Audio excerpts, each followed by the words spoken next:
There's no place to escape to. This is the last podcast. On the left. That's when the cannibalism started. What was that?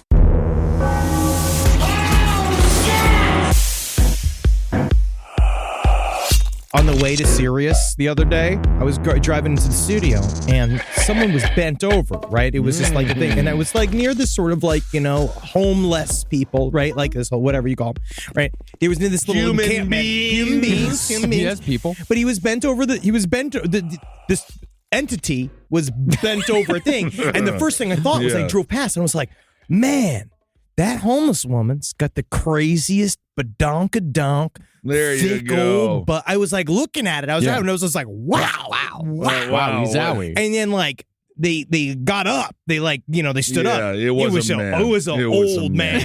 There you go. Yeah, it was a super old man. I was just like, holy God, no, what is happening to me? Right. Well, welcome to the last podcast on the left. Hopefully today's episode has slightly more mystery than Henry seeing what we thought was a female butt. It turns out to be a male butt. Hey. Which is interesting. Marcus, Henry, myself, Ben hanging out. Yeah, and I wasn't displeased. Good for you, Why buddy. would it be? You still a luscious ass is a luscious ass, no matter who it's attached to. We learned that from David Bowie, indeed, have we not? But we've done episodes before on psychic vampires, right? Yeah. We've talked about psychic vampires in the past, and now obviously you watched that show, the What We Do in the Shadow show, right? Great show. And they have a character on that show. Yeah. That is Colin Robinson. But isn't because he's like a low energy. He's an energy vampire. Yes, he's the vampire. A psychic vampire.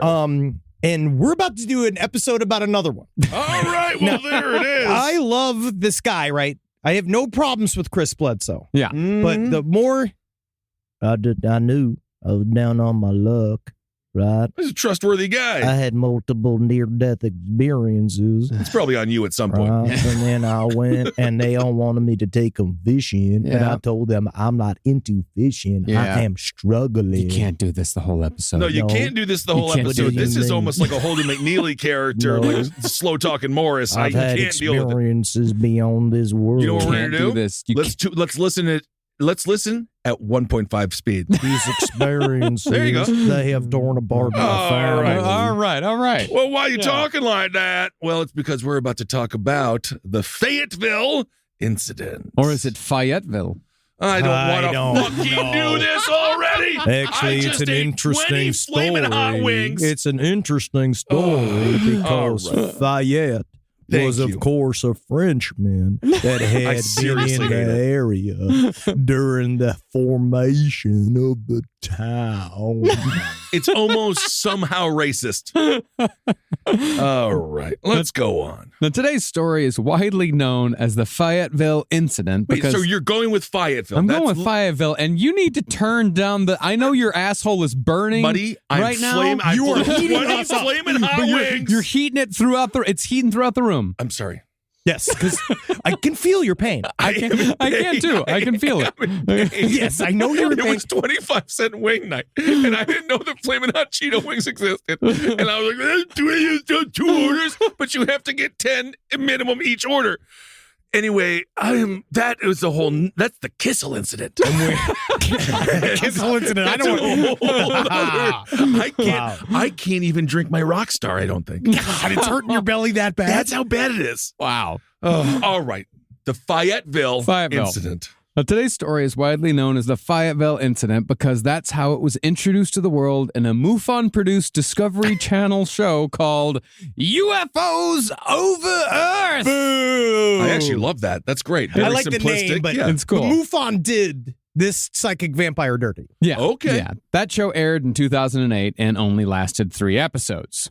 But over the course of the Fayetteville incident episode, the subject of today's last podcast on the left, Chris Bledsoe, was portrayed as a man who presented himself as an honorable individual, but was most likely perpetrating a UFO hoax for attention. The best part of speaking at this cadence is that 1.5 speed. It's so easy to make up lies because I have plenty of time to figure out the lie. What it is. What it is that you want to say. That you want to lie about, Chris. Good Lord. You couldn't even be found guilty of a crime. I listened to 3 hours of this man. That's on you. But considering the story we're about to tell, Also, he probably said like 3 sentences the whole. I knew that time was dilated. All right, that was hour 1. Now, considering the story we're about to tell, I can see how MUFON came to this conclusion, because it's well known in the UFO community that MUFON is more concerned with the nuts and bolts aspects of UFOs. As a matter of fact, they kept inviting Chris Bledsoe out to talk about his experiences, and then they would literally make fun of him. He would get heckled at these MUFON talks. Well, we'll get to that later on. Come on. Well, MUFON does not deal in any sort of Jacques Vallée or John Keel style theories about the paranormal, and they mostly ridicule the sort of Fortean ideas that we explored on our Mothman series. But when it comes to the story of Chris Bledsoe, I'd say it's one of those rare cases in which, if you believe him, it has elements of both a nuts and bolts story and a high strangeness Fortean tale. Say what you will about Chris Bledsoe, but the man... I've never said anything wrong about him. Say what you will. He seems like a fine gentleman. I know what you've said in private, and I won't let everyone else know what you've said in private. Thank you. All right, but I will tell you that he knows his orbs. I believe it. We watched a video on the stream. He was very articulate about when he was filming that orb. I know if you saw an orb, and if you didn't, it'd be a lot cooler If you did. Thank you. Now for Matthew McConaughey after a stroke.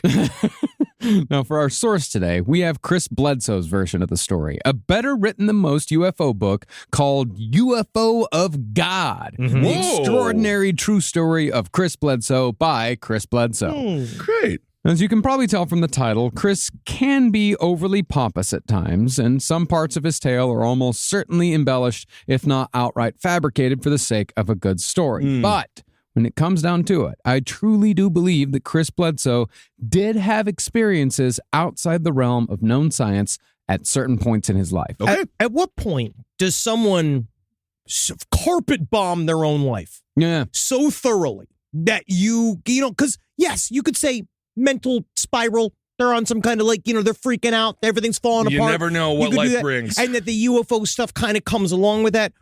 But we always say, what do these guys get out of telling these stories? Nothing. They just get their lives destroyed. I purchased 2 copies of UFO of God today, and because of that, just to make sure the mailman didn't steal one of them, because you know how they're always stealing the UFO books. Yeah, of course, yeah, they're like Nikes. Oh yeah. They pass up my Jordans. Yeah, UFOs and Jordans, 2 most klepted things from the market. But there's something to the story that's got some weight, because again, if it doesn't, then this guy is fucking jacked. And there's no way that's possible. No not way. In Fayetteville. No. But like many authors of his ilk, Chris buries what are likely his real experiences in a mountain of unbelievable stories that were most likely extraordinarily vivid dreams. The problem is that he presents them as fact. Or Bledsoe at times might be presenting gross embellishments of actual events, because as we say, the true study of the paranormal is as painstaking and tedious as any other realm of science. There's nothing sexy about the ball that rolls across the floor. Yeah, there is. If you've been watching the ball for a long time, for many hours, and then it is then moved by phenomenological movement, then that's gripping. Yeah, I mean, he didn't lie. He didn't say he was a firefighter on 9/11 that saved a bunch of babies or something. No, but it's still his life, right? Yeah, it's still his life. Ish. But we'll get there. I mean, again, it destroyed his whole family. Great. Yeah, for many, many years. Well, that's what you want. But nevertheless, let's get into Chris Bledsoe's story, which involves orbs, tiny aliens, the CIA, Pope Francis. It does. It gets all the way to Frankie. And so much more. Are Flamin' Hot Wings brought up at all? No. You're providing that content. Jeez Louise. Now, before we get into this story, it's important to note that Chris Bledsoe is what you'd call a regular Joe. Yep. He's a typical white American family man through and through. He worked most of his life in construction, and he speaks with a thick North Carolina accent that somehow sounds like Matthew McConaughey. He does a Matthew McConaughey when he is shooting videos, and I've noticed Matthew McConaughey is Texan. I know, that's what I mean by somehow. That's the thing. I've watched so much material now of Chris Bledsoe that I know that it depends on his confidence level.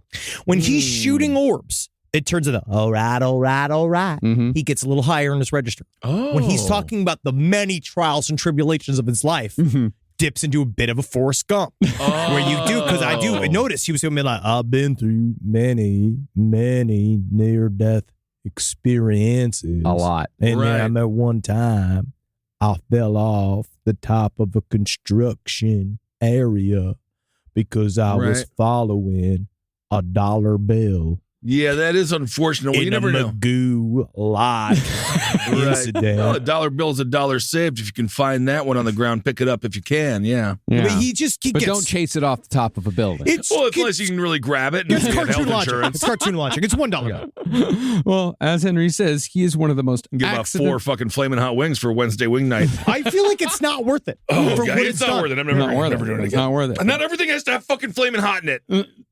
Well, Chris is one of the most accident-prone individuals I've ever heard of, specifically Oh. when it comes to fire. Yeah, he's been set on fire a couple of times. Come on. This guy is like, seriously, you don't want to be within 15 feet of this guy. He is bad luck. The lightning strike guy, just the guy who constantly just like, how does that happen? 66 times? 66. No, luckless is the word Luckless. that I would use to describe him. Yeah, so every time you step off a curb in New York City and you kind of sprain your ankle, but you don't, and you're like, whew, but he breaks his leg. Oh, Yeah. he rolls into the street. Yeah. Born in North Carolina, Chris claims that at the age of 2, he was drawn to a trash fire behind his home. Quote, Drawn. Okay, you got to do it right. Quote, okay, fine, I'll do it right. Quote, drawn to which that what he did not understand. It's a trash fire, pal. What don't you understand about the simplest thing to understand? Even cavemen understood. Flames. How can colors be dangerous? Well, he's Man. 2. He's 2 years old. I understand that. Yeah. And even by 2-year-old logic, you that hot feels like I'm getting hot. He was curious. He was curious. Well, Chris got close enough to the flames to catch himself on fire, which covered him in 3rd-degree burns. But he was 2. He was a kid, so he grew out of it. Yeah, And I knew, this doctor said, if I wasn't so young, I would be completely covered in a cobweb of mysterious scars. yeah, This absolutely. book is a bummer. It's a Sounds like fucking it. bummer. It really sounds like it. Well, after that, at the age of 6, Chris fell off his bunk bed, hit his face on the bedside table, knocked out half his teeth, and he had to get 24 stitches. Interestingly, the Bledsoe family doctor was a one Jeffrey McDonald, who annihilated his family in a bizarre Manson family copycat killing Yep. that will get a full episode treatment this November. Yeah, Now, dude. what the hell? How many people lived in this town? Dude, Wow, not- Fayetteville's a town of like 200,000. It's like the size of Lubbock. But still, it's a per city. capita, you got a home evacuator and a man who saw a bunch of aliens all in one town at 200K? I don't know what's in the water. I don't know what's in that damn aquifer. But when it comes to Chris Bledsoe and his fascinations, he claimed that as early as he remembered, he has always been fascinated by glowing balls. I love Yeah, buddy, I got the a beer for you. tremendous light. I love the shape of a circle because it's easy to put in your hands. Oh, sounds really interesting. Well, first it was the moon. He was obsessed with the moon. Love the moon. Yeah, the moon's really Love that That's moon. great, Chris. What an exciting conversation we're having. You here. know what else 5-year-olds. I I like? like Spider-Man, Superman. You know, you can fly. You know what I like? I Yeah, like what about it? basketball, but not the game. Just the ball itself. Yeah, you Yes. are fun. Man, this is a I love our childhood together. Yeah, first he loved the moon, and Love then that moon. he had these glow-in-the-dark balls that his mother gave him. He loved those. That's great. And then he You're my started- fathers. That's really nice. Then he started drawing circles. You know, he's just drawing circles after balls. circle after circle. He's drawing the moon. I mean, He's drawing anything circular. Look, mama, look. It's the moon. it's a circle. It's the moon. It's another circle. And look, mama, look. Hey, have you ever looked at the moon and saw it be like kind of like a nail, like kind of a crescent? That's moon? when I don't look at the You moon. don't look at the That's moon. when I don't You like don't it. like that moon. No, look at this picture, That's mama. a circle. It's the sun. Yeah, but it's a circle. Mm-hmm. All right. Perhaps, Chris strongly hints, he was destined to one day tangle with the orb genre of UFOs later in life. Oh, so they're setting him up for He it. didn't say that specifically. I'm just taking the hints, like when I'm saying circles, moons, glowing balls, loving all of these. Yes. I think it'd be tits. Orbs. No, breasts aren't actually circles. No, But you boil them down. If you boil them down, we're just going to move tits aren't on. circles at all. We're just going to move it on. I'm drawing them, right? Uh-huh. If I got to draw them, You would be drawing them wrong. well, you Yeah, you start would. with the circle. You'd be drawing That's both not how you draw. I don't know how to draw, but I know that's not how you draw. could do a long circle, like an oval. That's not a It's just circle. circle. You just said that it wasn't a circle. It's an oval. Yeah, that's right. That's like a circle. It's like, but it's not. I'm not a circle. fucking geometrist. Now, Chris's first experience with high strangeness came one night after a service at his family's Baptist church in 1971, when Chris was just 10 years old. He said that he was waiting for his mother to pick him up when he quite suddenly found himself locking eyes with a giant owl that stood just 2 feet from his face. And if you believe Cool. anybody else who have seen UFOs, any sort of these close encounters of the first kind, when you're just seeing these First kind? yes, these owls are heavily feature in the world of grays, and so and They're and almost the also, Mothman of the orb. but it's astute because Mothman is also associated with owls. We talk about this. There's the Moloch, like an ancient entity that people talk we about all the time. this every brings up. night at 9:30 for our talks. Every night when we sit around our fire that we build in a parking lot of a 7-Eleven, we always have these chats. And also owls are, people connected a lot to the Lady of Fatima. The Lady of Fatima. Which is a religious, some say group hallucination, some say vision of a lady that's also going to come up a little bit, but not much. I'm the man of Fatima right now. It's really unfortunate. I know, it really is. I've actually made a horrible mistake. Now, there's a reason why Twin Peaks features owls so heavily. yes. You know, like owls, they've been associated with the paranormal for centuries. Some, such as ancient Roman Pliny the Elder, describe owls as, quote, The very monster of the night. The very monster of the night. I hate owl. Why would anybody hate the owl? They clean up your rodents. They never attack people. Get out of here, owl. All they're doing is asking questions. ooh. Interrogating the indeed. night. Yeah. Yes, indeed. Yeah. Pliny argued that when an owl appears, it foretells nothing but evil. And sure enough, just a few days after coming face to face with a big hoot, this owl proved to be a portent of near fatal doom for Chris Bledsoe. He definitely ties these two, but they were far apart. Yeah, that's There's a little a few strange. days. The next thing that happens. It's Yeah, a few, but I mean, isn't a that few enough days. time? Yeah, portents of doom have no time. See, my mom saw an owl. My mom saw an owl for some reason. She said, "It's Pop." Your mom just says that about every dead relative. Every single time an unanimal approaches my mother, she's like, "Oh my God, it's your grandfather." Yeah. And I don't know It's why. just a thirsty lizard trying to bathe in the pool you bought them. Yes. Yeah. Well, strangely, this began a lifelong relationship between Chris Bledsoe and owls. Just like Big Boy from Outkast. We talked about this. That's Big right. Boy has owls. Yeah, he's obsessed with owls. Yeah, he's Yes, obsessed with and they're owls. very smart. Apparently, they actually make fairly good pets. Yeah, they Well, can I mean, be you have to fine. let them be owls. Yeah. Oh, yeah. They can't let them like play around with their toddler. No. Although, again, have owls ever hurt people? They don't. Why are they harbingers of doom? It's scary. They're at night. Yeah, they weird people out. Yeah. They used to Yes. scare the shit out of me when I was a They're kid. big. They're Yeah. also bigger than you think they are. Yeah, maybe. I guess I've never really even And they interacted fly with right one. at you. Yeah, they do. Yeah. Okay.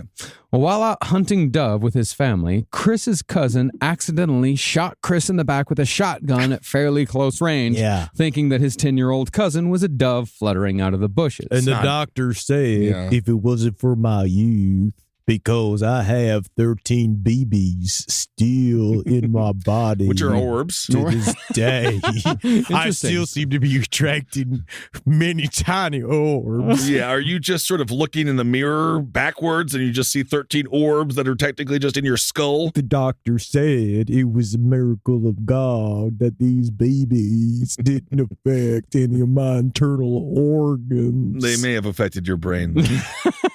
Just my attitude. So he's burnt to a crisp when he's Yeah, 2. burnt to his crisp. Shot in the head with a shotgun when he's 10. shot in the shoulder. In the shoulder. In In the the shoulder. shoulder. Okay. Shot- But he shot says in the the shoulder. pellets are still just falling out of him. Yeah, they still fall. Well, I mean, the pellets stay in there for a while. I got Yeah. shot when I was a kid in a fairly similar fashion. Nothing anywhere near this bad. I only got peppered by maybe like 10 or 12. Are they still in you? No, they fell No, out. they're all out. I just don't want to be behind him in the TSA line. Oh, yeah. Beep, Sir, beep, beep, beep. Sir, can you just go? Oh, never mind. I have a bunch of bullets in my body. This is just another terrible story of my past. Like, sir, just get on the plane. Get on the plane. Yeah, he had 300 birdshot wounds in his upper shoulder, and those pellets came near a half-inch from his spine. Chris believes that he should have died that day, but he said that he owes his life to the owl. Why? To the owl. The owl didn't Why? tell him to. He still got shot. I'm actually confused on that. He did. It's fine. Well, instead of owl. seeing the owl as a harbinger of sorrow, Chris said that the giant owl kept him alive, saying with a fair amount of grandiosity that the owl was an omen from God, that Chris was destined for something important later on in life. He made it to this show, didn't he? He did. Yeah, he's in his, what, 70s? He's on 61 years old. My God. He doesn't look good. No. And I'm not, no judgment. He's lived a hard life. He I has. do understand he's been through quite a bit. He has. But I saw, because it was weird, it was all next to each other. It was like a video of Tom Cruise, who's 61, and a video of Chris Bledsoe, who's 61. Very decidedly different Yes, outcomes. Different of lives. course. But he was also on an episode of Beyond Skinwalker Ranch.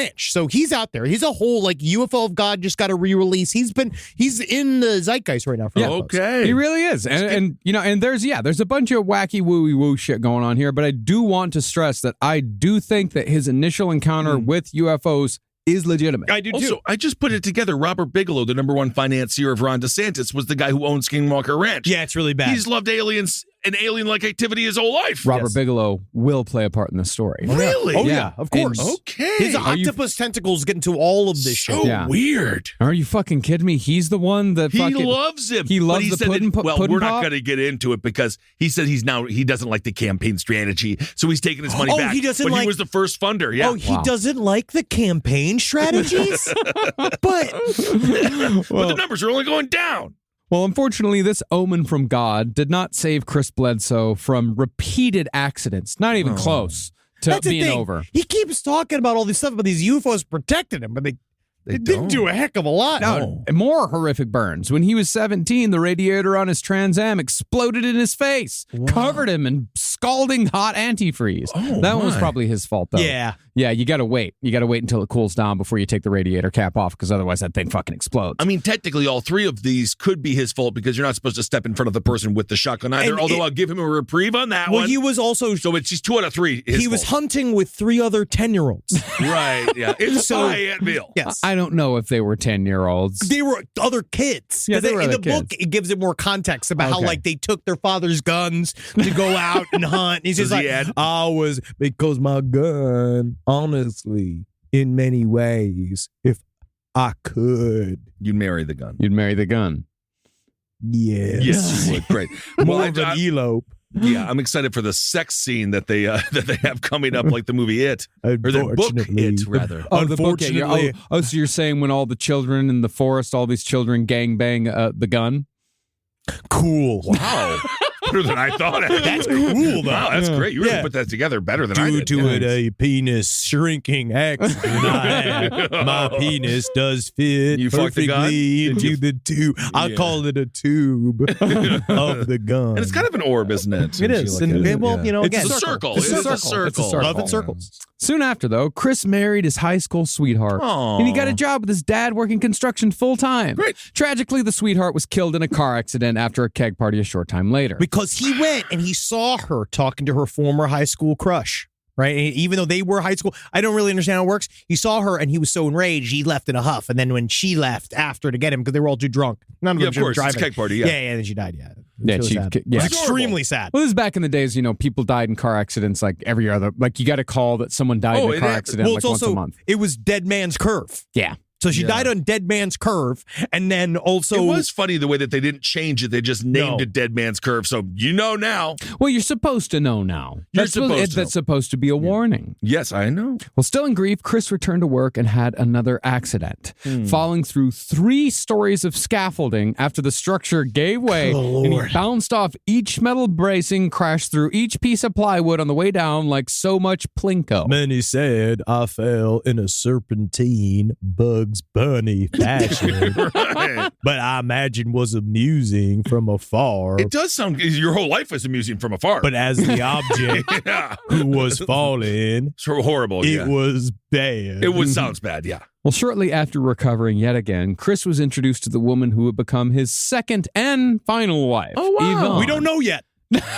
We don't know if it's 61. We don't know yet. He's back on TV. Yeah, Neil Young day. got divorced at like 65. I figured after 60, you just stick it out. But Well, I watched the Soft White Underbelly, one of my favorite shows. They did an interview with a divorce attorney. He said the saddest thing he ever saw was a 92-year-old man getting divorced from his wife of 50. It was like 60, 70 years Just something. stick together. Because he met a 50-year-old that wants to suck his dick. And literally, this guy was like, I was just praying that one day this feeling of being led by my penis would leave me. But we are just locked into this shit. wow. My God. Well, also, you can just say no. Just say no. Yeah, or just go get your jerk dick. off. Yeah. Just Or always just jerk go off. get your fucking dick sucked and don't divorce after 61. Nope. After 50 years, you're allowed to get your dick sucked once. Just depends on by who. Exactly. Well, in 1988, Yvonne gave birth to their first son, Chris Jr. But, of course, the birth did not come without its own... Wait, he named his son after himself? Of course, As yeah, if he's Chris that Jr. was going to be a good thing for the fucking poor kid. He didn't know at this time that life was going to continue on like this forever. But he had a good sense of how it was going. And he also, around the time that his son was born, he was diagnosed with severe irritable bowel syndrome. Yes, he had very bad IBS. Yeah. And I'm not going to make fun of people with IBS at No, all I because feel I'm living it. you're doing it.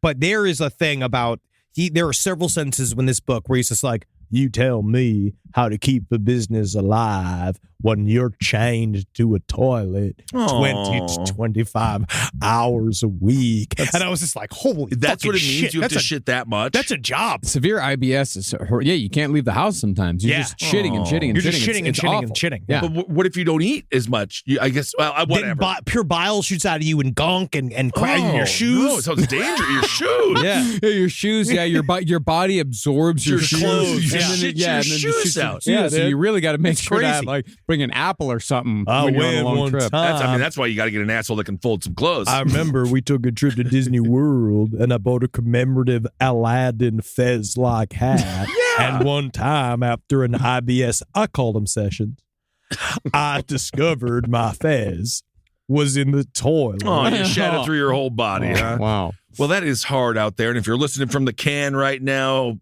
God bless. Best of luck. God bless you. Well, even more stress was introduced when Chris became a deacon in the Pentecostal church. Oh, man. See, Chris had converted from the Baptist faith because his wife was Pentecostal, and the passionate, frankly uncomfortable services of the Pentecostal church greatly contrasted with Chris's reserved Baptist upbringing. But despite Chris's awkwardness when it came to Pentecostal worship, seems to me that immersing himself in Pentecostal, let's say Pentecostal Theory? I wouldn't say theory. Pentecostal Enthusiasm. practices. Sure. Okay. They added a flair of the dramatic to his religious beliefs. They are much more. I went to one Baptist church and I was like, this is real No, sad. Pentecostal, not Baptist. No, I know. I went to one Baptist church. It was very serious and kind of sad and scary. Yeah. But then my grandmother was Pentecostal and they do clap and sing. I mean, it's all wrong and weird. Yeah. But it is more jazzy. I remember I went to one like a black Baptist church in Tallahassee. We went and it was a blast. That's black. Well, that's different. That black. That's totally It was different. awesome. White Baptist church is horrible. It's very that's. fire and brim stuff. Yeah. I was brought up white Baptist, and it was god fucking awful because it's at Nothing you do is right. It's at the same time extraordinarily boring, but also terrifying and guilt-inducing Yeah. all at the same time. The service that I saw, the guy was. You mean was sativa weed at 11 o'clock at night? kind of. The service I saw was all about original sin. So he was just literally was like, no matter how good you think you are bad. And I was just Christ. like, I don't even think I'm good. Yep. That's Baptist. Baptist. Scary. It's fucking awful. Wow. But even so, the stress kept coming. Oh, yeah. In the early 90s, the EPA shut down his dad's hog farm where Chris was working part-time. They which said there was a distinct, they were mad about how often these pigs were smoking cigarettes. Yeah, well, it's the Environmental Pig Agency, of course. No, all their shit was flown into a river. Yeah, And no, I and know they that's weren't what the really EPA caring about that. He definitely has EPA would several anti-EPA screeds within his book. Yeah, well, you shouldn't be able to just let your pig shit No, it's pollute the very entire bad. Yeah. river. Yeah. The river, it belongs to God. So does the shit. Well, do you think God wants all that shit in his river then? You know what? I don't know. We don't know. He do works we? in mysterious ways. He does. Of course, the hog farm, that was an extension of a previous side business of his father's that raised hunting and racing dogs. Oh. There's all kinds of stuff going on. Oh yeah, he's here. doing a lot. They're running a lot of games back there. It does seem like they're working. They're working too hard for not enough output. Yeah. Pretty soon, though, even his father's construction business got into hot water with the IRS over several $100,000 of missing cash. For some reason, Chris took on both the business and the debt, which only increased his stress and his IBS. Oddly, though, Chris made sure to mention that his IBS, his career, and his reputation all took a steep nosedive on 9/11. Yeah. He blames a lot of it on 9/11. And 9/11. There's truly no more context within the actual details of the book as well. Because I was like, yeah, he does talk about how 9/11 destroyed everything for him. Was it because of the economy? But I think I don't remember. I don't know how, like, the construction business in Fayetteville, North Carolina was impacted. I mean, say what you want about 9/11. It was a boom for construction. It really was. It wasn't like people lost a lot of money on that front. But again, we all were bummed. Yeah, we were all bummed. It was emotional, yes. It was an emotional bummer time, fall of 2001. He does seem like a bit of an empath, perhaps. He might be. Maybe that's why he sees all this stuff. Well, all Chris knows is that by 2003, the cash reserves for his business were gone, and his IBS was so bad he couldn't leave the house. Oh. And so Chris sold the company his dad had saddled him with, and after getting on the right IBS medication, he started working for his dad at a new construction business that his dad had started. Why the fuck did he sell the first one if he just wanted to have a new one? I don't know. It seems like it's a shell game. It seems like he saddled his son with a bunch of bad debt and IRS so he could start his own business, and then that business got sold, and then he had to go work for his dad again. Yeah. But the Bledsoe family has been in this area for like over 100 years. There's a street named after them, the Bledsoe. There's a Bledsoe Avenue. But successful family. Well, they have a street named after him. They were just there a really long time. All right, well that counts. Now, as you can tell, Chris's life was completely luckless and honestly besieged with failure and tragedy from pretty much the beginning. Yeah. But it's still a fairly normal life. Yeah, it's just straight up boring and sad.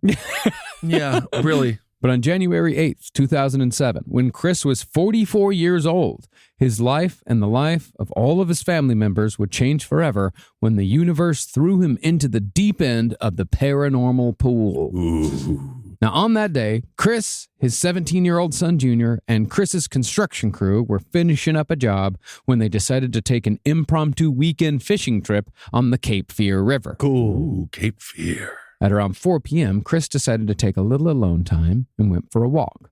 But he soon found himself in the thick woods of North Carolina. There's a little bit of, you have to set the atmosphere here because you got to remember, he's sad. Yeah. So he says at the beginning of this trip, that, they were done with this construction thing. His job were like mind this crew. And the crew was like, we want to go fishing. And he's just like, I don't feel like fishing. I am struggling, right? And they still went, and then they wanted to leave. He's like, it's gonna get cold.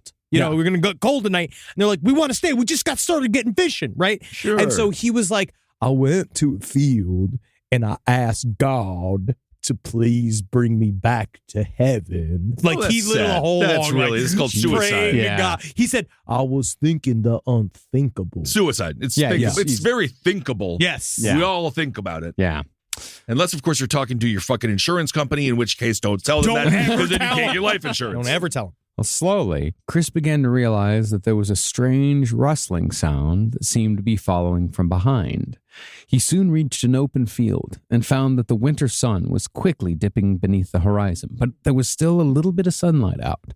The rustling behind him stopped, but when Chris looked up on a hill in front of him, he saw a sliver of reddish-orange light. Curious, Chris walked towards it and found that the light was coming from a bright, floating orb. No fucking way. Cool. That's my favorite shape. It's a circle. Well, that's great. Chris kept walking, but when a second orb appeared, No way. he fell More circles. He fell to his knees in shock. 2 circles in the sky. Thank you, God. You've answered my prayers. I thought I wanted to die, but really I just wanted to look at a bunch of circles. Should have went to a strip club. Again, breasts are not circles. Not circles at all. I mean, Ask artists. They are circular, but not circles. That's what club you go to. You go to triangles. It's a whole other thing. Yeah, honestly, they get checked. Yeah. Now, Chris says that owing to his construction experience, he could accurately size up the orb at a distance of 200 yards. He knew they were about 45 feet across. Because you know what's crazy? I learned. You know, eyes are orbs.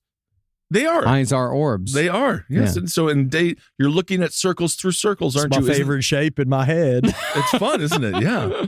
Suddenly, though, a third orb appeared. Oh. And somehow, Chris felt that this orb was the one in charge. Yes, sir. Interesting. Why did he feel that way? He just felt it. Yeah. He just felt it. Yeah, you're going to get that answer a lot. Okay. I'm an expert in circles. In circles and circle-like activity. Great. Okay. This is when the fear really struck. So Chris took off running while the orbs sat in place. So if you're just looking at this from afar, you just see a man, circle, circle, circle, and then he just runs. I gotta go. He runs and he dove behind some reeds to try to hide. But Chris claimed that he felt the orbs intensely connect to his very being, and he subsequently blacked out. Oh. Later on, Hypnotic Regression said that he went inside the orb, but he didn't really give much information on that. But yeah, he went inside. Oh, because there's a lot of stuff. He actually goes on to say that the one thing about Chris Bledsoe is he has a lot of weird connections to various mysterious military people. Yes. Like Colonel John Alexander, who was the guy that was you remember the Men Who Stare at Goats? We covered this during our remote viewing episodes a long time ago, which we should probably redo at some point. But he has all these like weird connections to CIA guys, and he's like, there are certain details I have neglected to share with the public because I made a promise to my military friends. All right. Well, next thing he knew, it was completely dark outside, and Chris was running towards the campfire. Once he arrived, his friends asked him where the hell he'd been. His son, Junior, had gone out looking for him, but soon returned. And even though Chris claimed he'd been gone for only 20 minutes, he'd in fact been gone all night. This is where I start to believe, right? Yeah. Because they all corroborated this. They all said that he went missing. He came back all excited because he was like, circles. I saw circles. But he really was excited to tell them this thing that he just saw because he had this like weird peaceful thing. He was like this kind of like one-on-one psychic experience with these orbs. And then they were all waiting and they're all like, we were scared as fuck, dude. Yeah. We didn't know where the fuck you went. Right. We just went looking for you. We couldn't find you. We didn't know what was happening. His son was like crazed, like just being like, you know. Well, his Just son wanted was a small weekend away, and they found nothing but circles. He still got it. It's still in there. I'm about to vomit, but I still got it.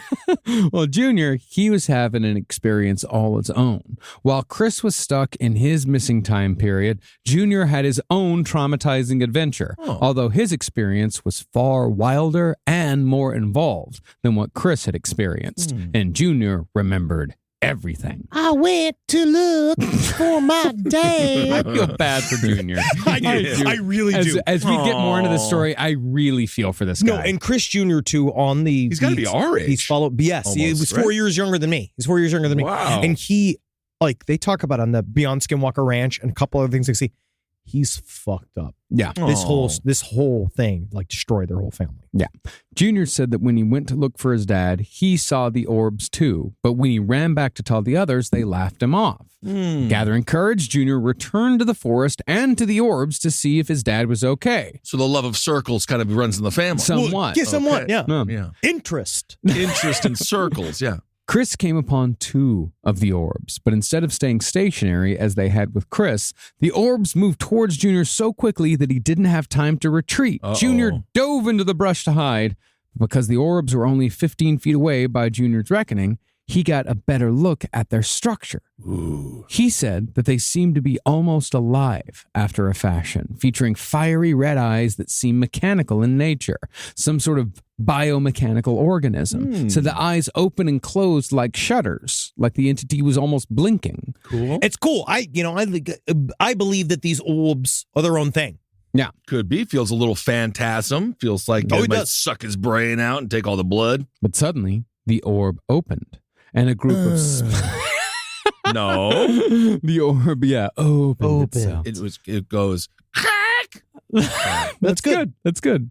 A group of small, translucent beings emerged from the orb and innocently began. They're just kind of screwing around. They're cute. They're just picking up sticks. They're walking about. They're having fun. Well, Junior was paralyzed with fear. He watched these beings, and this includes like the overwhelming presence of the orb. You're like, wow, wow, wow, wow. Yeah. 2 hours he was stuck down there. And this reminds me of something, Henry, that you used to say, like when we showed the Freddy Freaker. Yeah. It's Freddy like Freaker. we showed the Freddy Imagine Freaker. you see this funny thing in real life. Yeah. It's traumatizing. It's like, you think it's cute. Freddy Freaker, if you saw him like on the commercial, oh, it's cute. Being like, Freddy Freaker. But if he was in your living room, you'd go to a mental hospital. Well, like it you'd would lose change your fucking mind. Yeah. You really would. That seems like that's the sort of thing that he experienced. But I believe him. So Yeah. he saw Yes. this, huh? Yeah, finally, though, he heard his father yelling for him. That broke him out of his stupor, and he rushed back to the campsite. But he got into like, that was a thing, because as soon as he saw his son for the first time, Chris Jr. was like, he was like crying and shit, being like, I can't believe you left me. You left me with this shit. And he had no idea what he was talking about, because he just like, he had this really like peaceful connection to the orbs. Yeah, and it seems like Chris Jr. did not. No.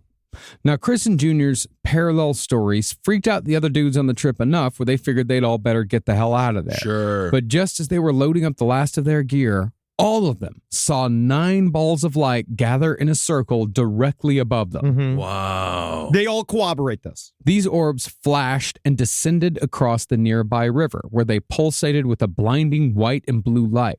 Somehow, one of the dudes had the presence of mind to say maybe they should get the fuck out of there and do it quickly. Oh, yeah, Maybe. because Chris, Daddy Chris, was saying, like, not like, he's like, we don't got panic. They're here in peace. Like, he had like a peaceful experience, but all these guys were like, nope, because they watched they watched all the lights gather in a circle, then come together in a point, then zip back out into a circle again, and they bugged out. Yep. Multiple circles making a larger circle.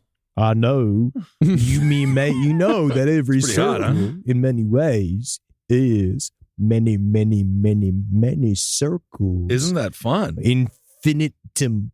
Infinitum. Indeed it is, Mr. Chris. But that is when the chase began. Whoa! As everyone piled into the truck, screaming at both each other and at the orbs, Chris stepped on the gas. Problem was, they had to drive through the field where Chris had seen his first 3 orbs. And sure enough, they were waiting at that same spot. No! The third orb, the one that was seemingly in charge, it settled in front of the truck in the middle of the road and began a terrifying display of light. Blocking their path all the while, the orb displayed spiky, crystal-like protrusions that began revolving around the object. Cool. Interestingly, though, Chris described the object as tic-tac shape, which all modern students of UFOs know is one of the more common shapes cited by the military, and it's one of the more common that are caught on camera by military cameras. Tic Tac is getting a lot of free press off of this. I don't know if they appreciate it. What about Mike and Ike's?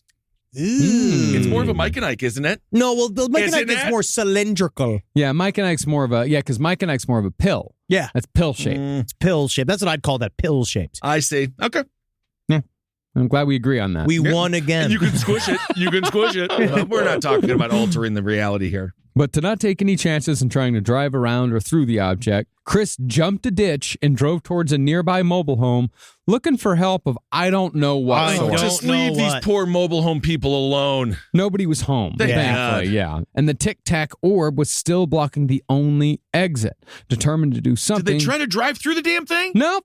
Well, determined to do something, Chris drove even closer to the orb. And Henry, maybe you can clear this up for me. Someone fired a gun at this thing, right? Yes, that's what he said. One of the guys fired a gun towards it. 3 times. 3 gunshots. Thrown one of the fish at it. I mean, God knows, because it mean give it a gift. Yeah. Instead of retreating backwards, though, the tic-tac pointed its nose at the truck and slowly creeped forward as if it was going to ram it. Uh-oh. But the craft instead rose and passed over the truck, overwhelming the passengers with the sound of buzzing static. That's cool. It's like the deadlights. The tic-tac then pointed its narrow end upward, shot into the sky in the blink of an eye, and disappeared. Wow, that wasn't a circle. It was more cylindrical, so it's not as fun, huh, Chris? No, not as fun. Not as visually. fun. No. Chris stepped on the gas once again, but one of the other orbs was still keeping pace with their truck on the right. Once they got to the paved roads, every man continued to panic except Chris, who claimed that he was, quote, curiously immune to the men's chaos, rage, and fear. He's in charge. He's That's in why he's the charge. foreman. He was never the foreman. He was not the foreman. No, he was like even though it was like his own dad's company. He was a never... runner. His dad let him do stuff because he would like drive guys back and forth. I see. Well, perhaps the reason why Chris was so calm was because he found himself on the same road where he'd seen the Big Hoot when he was a little boy. Yeah. And sometimes it wouldn't, brains, everyone's brain is just different. His brain is made for this. Oh, yes. Yes, I agree. It's both super curious, but also kind of dull enough. But let it in. To let it in. Let it in, yeah. It also happened to be the same road where his first wife was killed. They gotta just stop with this road. It's a hard road, man. Amen. Yes. Suddenly, Chris found himself overwhelmed by memories of the night of the car crash, and he slowed down to school zone speed while everyone else in the car yelled and yelled to get Chris to speed up. My wife died here. Go! Put on the gas! Go! I wish I could move faster. I don't There's care. Orbs attacking us! My wife sadly left this earth long Mr. Bledsoe, ago. please, God, Chris, go!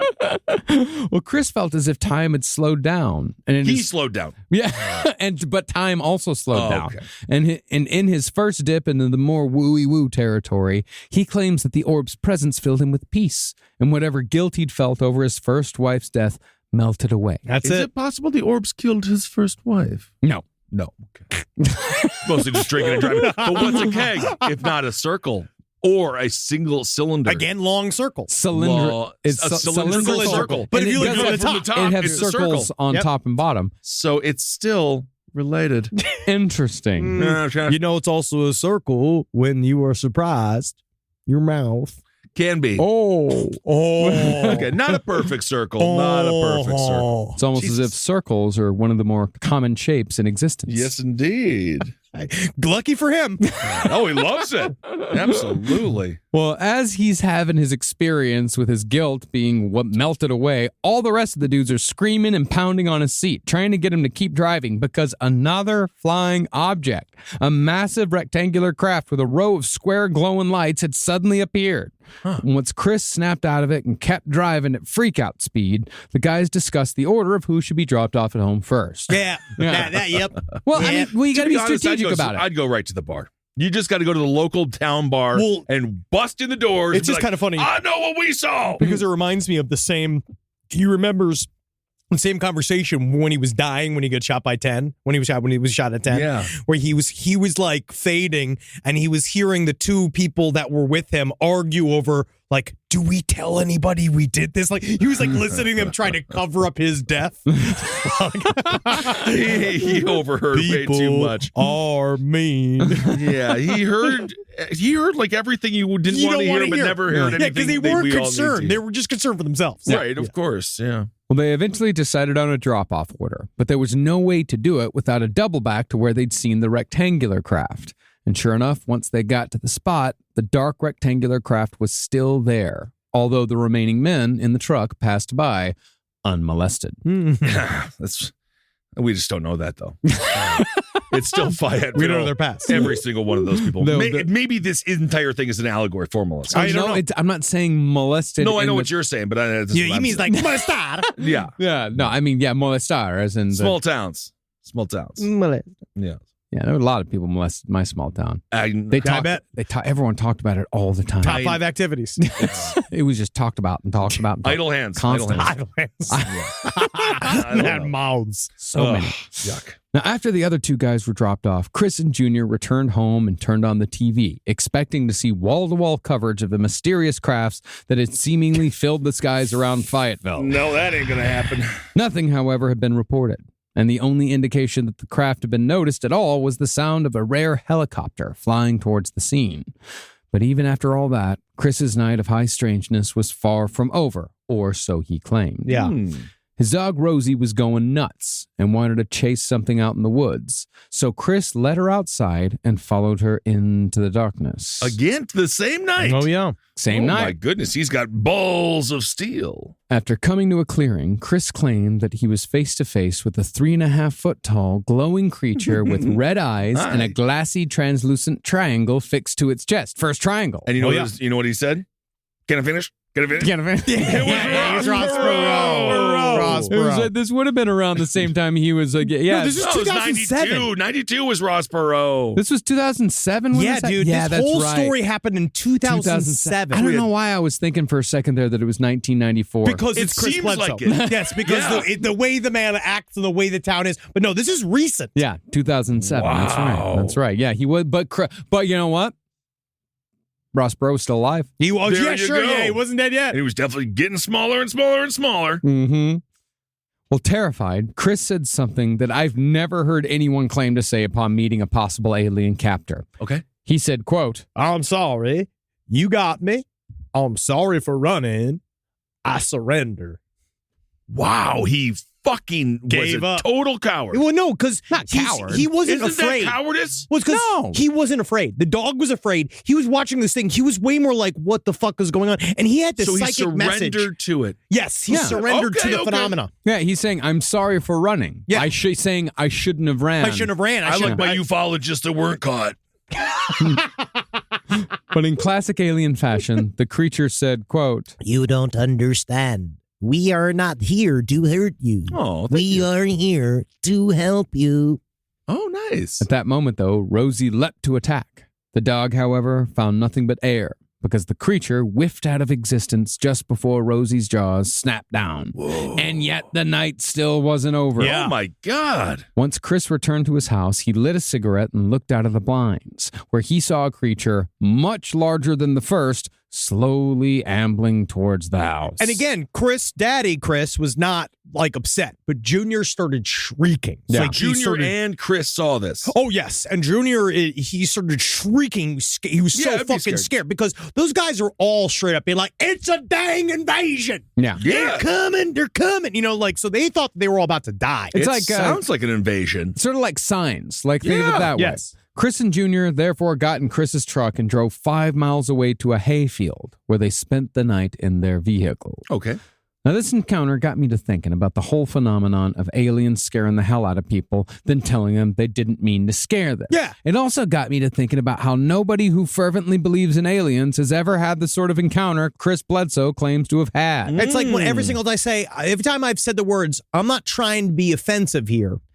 And then you're just immediately offensive. highly Immediately. offensive. Well, Yeah. every time I walk into a fucking place and they're like, it's here to rob it. And then I'm like, only of your Michelob Ultra. Mhm.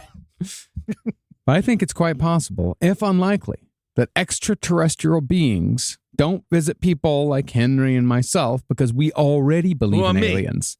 Do you believe in aliens? He's probably met like 5 of them he won't even know. Yeah, that's right. He's in North Hollywood bars all the time. That's true. If there are aliens drinking at a bar, Mhm. it's in North Hollywood. Yep. Yeah. They love tiki. They do. But they don't visit any of us because we already believe. Yeah. And We're these- whores for it. Yeah, and these one-on-one contacts with people like Chris Bledsoe might be a sort of ill-advised grassroots campaign to get people to believe. It's kind of like how Interesting. I had a friend who was gay, who one of his favorite things in the world was when he could basically suck off a guy who told him he was straight, the guy with a girlfriend or who was married with a wife. That was one of his favorite things. That is not anywhere near. No, let's Marcus. Marcus. He was his favorite thing in the world. How is it the same? No, what I'm going to say is that is nowhere near like odd. in the gay community. But I am wondering now, how is it the same? The aliens want to convert. They're looking for conversions. Right. They're looking for the moment in a man's eyes when he was just like, I didn't believe in any of this. I haven't been to downtown Detroit before. Like, they want to see the Right. change. They want to see them go, oh, them circles big. Like, they Yeah. want to see it, and they're horny for it. So you think you don't know you're gay until there's a man's mouth around your cock and you like it? You know You what? never thought about it before. I don't know. But I'm just saying, with aliens, All right. I'm just saying aliens like to make the conversion. I think it's more like they try to find like one guy who is in a circle of people who also don't believe in aliens. So they Right. think if we convert this one guy, then he's going to go and tell all the other people I who get don't it. believe in aliens. Is this why they edited you out of Ancient Aliens? No, and then they come in, and then that like same guy, like in the other scenario, it's like if you try to suck off one guy within a friend group, and then you flip the whole group. Interesting? Yes. Can we take a quick break? I am dying. I can't even tell you how much. Rise from your grave. Now, both Chris and Junior were understandably shaken by the events of the night before, but as we've said, Junior was far more affected than Chris. Junior grappled with his experience for years, plagued with nightmares, and the eventual ridicule that came after their story became public knowledge. May I ask, what was it? Because he just saw the little creatures, right? But why why was he so scared? Let me put it this way. This might be too big of a call here, but I think this is a shitty part of the country in terms of ideas, like the idea of idea transfer and the people being open to things. And so I think that on some level because they view all of them were immediately as derided as consorting with the devil. The entire town said that they had brought in demonic energies and that they were basically cursing our town. Like that's what they thought. One level that they thought about. Or at least the Pentecostals. Yes, that's one part. I wouldn't say all 208,000 of them. No, because that's the other. My pushback would be small towns also have the craziest ideas of all people. But then small town folks are like, that's just Sue. She wears her sandals on her head, and she doesn't wear them on her feet. It's not that small. Again, it's not that. It's 200,000 people. It's a city. I understand. But it's more like the two of them too, both Chris and Junior, I would say took themselves as men fairly seriously. And that Chris Bledsoe went through a lot of shit. Right. And his attitude might not have been super, like, the father, obviously, his brain was cracked open by this. And that ruined the family's life because he began becoming like a preacher. We're going to get into it. But his son just wanted nothing to do with this. Gotcha. And everybody was just like, you can't believe what Junior says because he loves little green men. Or like it just discredited every single opinion he had on everything. And they always brought it up when no one would ever let it go. And then it just destroyed their inner life too, destroyed their family because the wife wanted nothing to do with this. She was the truly like devout Pentecostal. And so when all of this shit happened, she was just like, she was not into it. Into it. Okay. Well, Chris, though, he leaned in from the word go. And for his acceptance, he claims to have received a spiritual and emotional awakening for which he's never turned back. This, of course, is when the story starts getting more unbelievable. A couple of days after the first experience, Chris claims he had another in the same clearing where he'd encountered that first little small creature. On the second go, he said he found a brilliant light, and he crawled towards it holding a powerful rifle. The light, however, was having none of it, and it electrocuted him with a, quote, painful, prolonged zap that forced him to crawl backward. What the fuck? Finally, he was able... But again, if you're just watching this from the outside, you're laughing. This guy arguing, bro. Like, bro. Circles? I thought I knew you. I understand the neighbors be like, Chris is at it again. Finally, he was able to stand up, and two creatures similar to the one from before appeared and communicated the sort of thing most of us experience on our first or maybe second hallucinogenic trip. Yeah, man, we're all just fucking part of the same system, dude. Absolutely. Bro. We're all stardust. Dude. Bro. Completely true. It's real. Chris said he was hit with a turn of phrase I quite like, because Chris is actually a pretty good writer at times. He is. He can definitely turn a phrase. He said he was hit with an obliterating epiphany. Which is true, because that epiphany would destroy his regular life. Interesting. Yep. He was faced with the singular ultimate importance of all living beings. After feeling the oneness, he looked down at his rifle and thought, what was this murdering tool in my hand? So it really was the mushroom trip. It was. Yeah. This is a guy who spent his whole life killing hogs. Yeah. This is a man his whole life was killing hogs, and then it turned into construction and all that kind of stuff. But he was just like, what have I been doing? Yeah, he felt bad for every creature he'd ever killed. And he'd killed hundreds. Well, he just deals with a lot. Of guilt. Yeah. And I wish I could say this to him, just being like, it's not your fault. It seems like Chris, some of it's his fault. Hey, Chris, send this to Chris. It's not your fault. Not your fault. It's not your fault. Well, what isn't? All of this. All of it. His entire life? It's not your fault. Okay. After the experience was over, Chris said he felt relief and understanding, and that all of the trauma in his life had been pointing him towards a, quote, benevolent end, and he felt a calling to convey to everyone on earth what he called an extraordinary mission of love. I find it very interesting that this loving Father God, right? Loving Father God always chooses, he's always chooses a messenger and then fucks up that guy's life. Yeah, He it's a part chooses of a the messenger, process. and he's just like, "You're going out there. You're my boy." Oh, no, he's a Job. Yeah. Without a doubt. Yeah. Now, when you look at the first part of this story, right up until the point where Chris follows Rosie into the woods, this is a relatively plausible tale when you compare it to other group UFO encounters. Yes. Sure. Multiple witnesses, same shapes that we see over and over again. Circles. But after Chris relates his further one-on-one experiences with alien beings, he develops something close to a messiah complex that his friends, family, and community were not ready for. And this was not like a fun, nice Meher Baba style, like one love, like that version of it. It is a feverish, you don't understand what I know Yeah. style. What happened to him. Like the I mentioned it before, Jacob's Ladder type vibe. No. similar. Yeah. Oh, so he really became a horrible dad. He got really nuts. He got really nuts. you. Some people in Fayetteville looked at Chris with pity or scorn because they thought he'd lost his mind after, by the way, he lost yet another business. Yes. And most people thought that he concocted an elaborate fantasy to give his life purpose after his life had fallen apart. And hey, even if that was the case, Right. at least it's better than like joining a QAnon group. There were Absolutely. men yeah. literally waiting outside of JFK Jr.'s grave, waiting for him to rise up, that are still like, Chris has really lost his mind. He really going nuts. Right. But the problem was that Chris's assertion that he was on a mission from aliens to deliver a message of love to humanity, the problem with that was that it kept the subject of aliens on the forefront of Junior's mind. Yeah, it's their And whole life. Yeah, and it only served to further traumatize this poor teenager. Yeah. Additionally, Chris's experiences put significant strain on his marriage to his heavily Pentecostal wife, Yvonne. See, Pentecostals are Christians of the type that believe Halloween to be an unholy holiday meant to encourage demon worship. You got to do hallelujah parties. That's what we used to do. Hallelujah.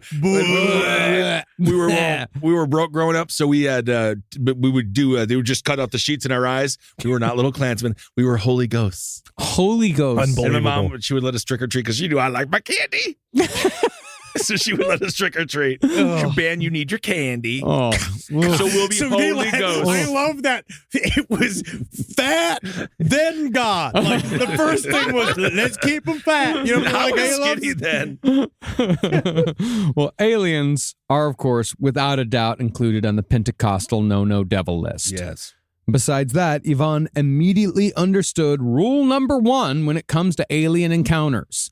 UFOs ruin lives. Yeah. Oh. So she would neither confirm nor deny Chris's story when asked about, well, what about that whole alien thing went on? Your husband get on it. She's like, I can neither confirm nor deny. That Okay. has nothing to do with my philosophy.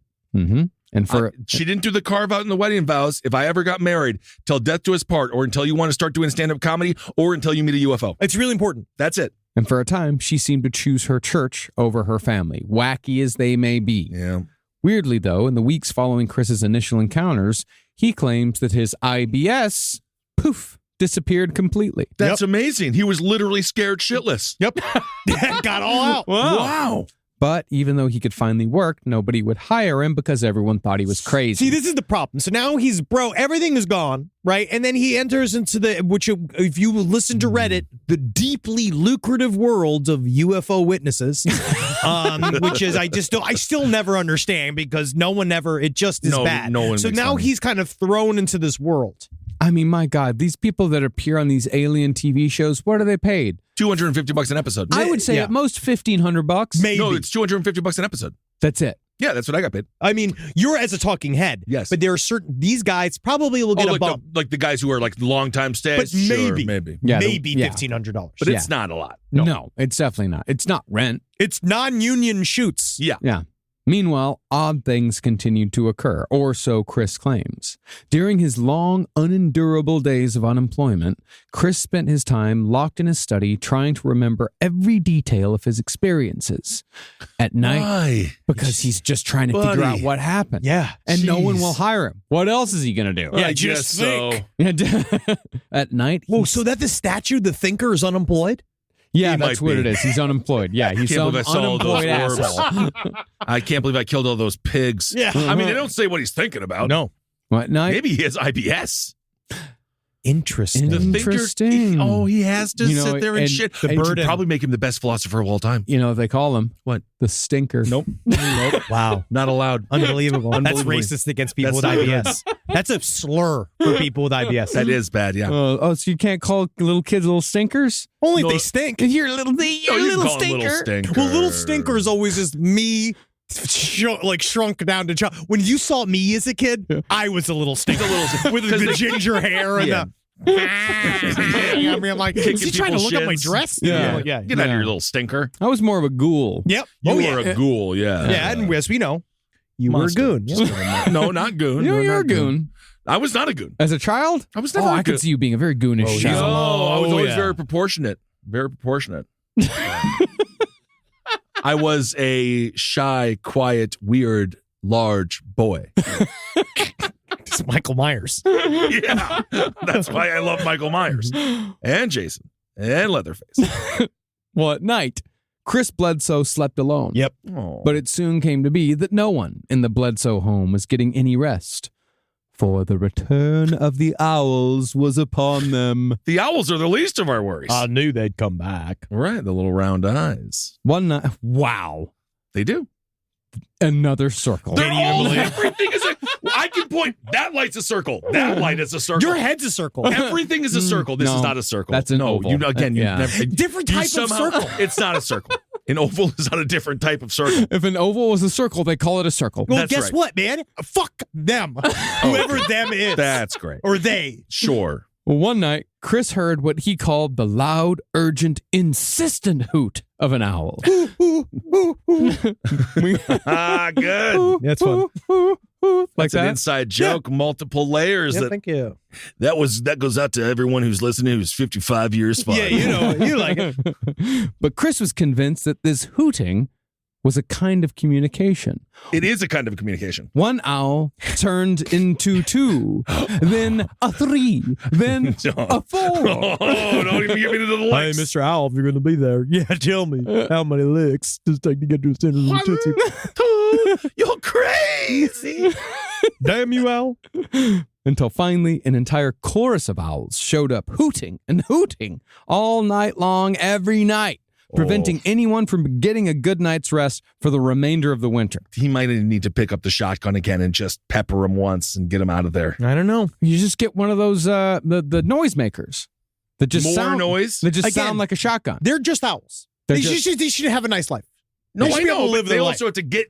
Yeah, you scare them away though. You Yeah. don't kill them. You just Yeah, scare throw a them pot away. at them. Get a scare. Yes, sure. Absolutely. That counts. But somewhere around this time, it's 2007, 2008, Chris and Yvonne scraped together enough cash to pay for internet service, even though Chris had begun selling off their possessions one by one to make ends meet because he was still out of work. Oh, And there's so much to the story. I even cut out the part where he's going through his possessions and he finds a CB radio and he turns it on and he like makes friends with a guy named 77. Yeah, 7-7-7-7's got his buddy named E.T. and he's Yeah. been like, that's an incredible coincidence. Yeah. I mean, like, because he was so excited to meet a guy who said he was an alien. And then they're just like, Oh. and then he just has these CB buddies, and there's only friends, and he doesn't talk to him about aliens at all. He just No. talks to him about like life, trucks. just You know what's nice mundane about that, things. Marcus? You didn't cut it out. You give it a little redux. Yep, that That's is good. true. I did reduce it. It reminds me of that Will Ferrell movie, Everything Must Go. Yes. You ever see that? Very So similar. he's letting his life is for sale. Things are not doing well economically. man. But once he was connected to the internet, Chris found a wealth of knowledge about UFO encounters. And this was help. It doesn't help. This is good. No, this could be healthy, well, actually. this was actually right? a great relief. He's not alone. Yeah, he's not alone. And he said that this entire time, he didn't go to the library to check out any books on UFOs for fear of the librarian's judgment. They are probably a really judgy bunch. He's really sensitive. He's Well, very also, they sensitive. probably are a very judgy bunch. Now, around the time that Chris got internet service, he also... I'm so sorry to interrupt, but so it was 2007 when he first got the internet? 2007 is a very reasonable time for a man in Fayetteville, North Carolina to get the internet. It's a long time. He's a late adopter. I'm from a town of 23,000. not late adopter. This is around. That's not true, Marcus. No, this is around the time when the internet really started to proliferate. It wasn't until Nobody. like the iPhone came out that like people at home really started to get like broadband service. I don't know about that. I grew up in a much smaller town than this. Yeah, but you guys are coming from Wisconsin and in New York and Florida and I was places still white trash. and places like What Texas. about you, Texas? When did you get it? Oh, we got it way early. We got it in like the mid 90s. You lived in Lubbock, you lived outside of Lubbock. I lived in Rochester. in a smaller Lubbock was the West Tex Connect. I'm going to say. I did like the mom and pop internet places. Yeah, of course, but Chris Bledsoe was just not ready for the World Wide Web. Okay, all right, and 'cause now he could have did- gotten it earlier. I think He coulda. sure, but he also was selling the stools and faucets out of his own home in order for them to pay for things. Man. I would say people like Chris Bledsoe, 2007 is actually early adopter. Like Sure. a man who works, a man who half I don't runs know. a hog We're farm about and to works in get- You're construction. the one saying it's a town of 200,000 emails- and it's so big. Yeah, I could see the emails that we're about to get. They're all being like, I was a plumber from Michigan. Well, by the sounds of it, we're going to get a bunch of handwritten letters. No, I think from what the study of the internet says, it didn't really become widely proliferated until like 2010 to 2015. I'll take your fucking word for it. No reason to fight on this. This ain't the hill I'm dying on. No, I ain't dying on this hill. Now, around the time that Chris got internet service, he also experienced the beginnings of the History Channel's switchover from history to all aliens all the time. Oh, yeah. He saw a show called The UFO Files, where he discovered such luminaries as Stanton Friedman, R.I.P. Big ups. Yes. But more importantly, Chris also learned of the Mutual UFO Network, a.k.a. MUFON. MUFON. Because they're all big. Fucking piece of shit. Some of them are actually very skinny because of lack of money for food. Yeah. Oh. And also many wasting diseases. Yeah. Yes.